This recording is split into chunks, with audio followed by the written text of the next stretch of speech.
Pokéx09 a vítám vás u mého prvního videa na tomto kanále.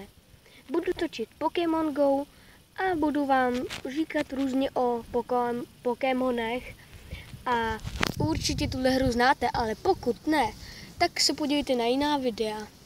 Tohle je úvodní uvítací video a spíš tady budu povídat a nebudu lovit ani útočit na Jimmy.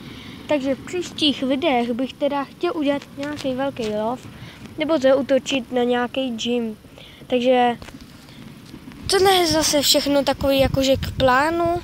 Budu tady mít různý hosty a tak. Jinak jsem level 10, jsem v týmu Mystic, omlouvám se těm, co jsou v jiných. A ještě vám můžu ukázat svoje Pokémony. Vidíte, tady sice jsem teprve začal, takže nevím, jak mi to půjde, no. Ale snad to bude lepší. Takže tady si pokusíme roztočit i Pokéstopu. Aha. Pokéstop is far away. Takže dobré. Můžete mi psát různé doporučení do komentářů, anebo jestli začínáte ještě, třeba jste menší level než já, tak vám můžu na něco odpovědět.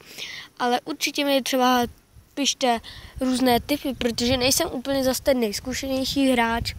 Takže tohle bylo uvítací video. Já doufám, že se vám líbilo, můžete dát like a klidně odeberte i můj kanál. Takže já se s vámi prozatím loučím a ahoj.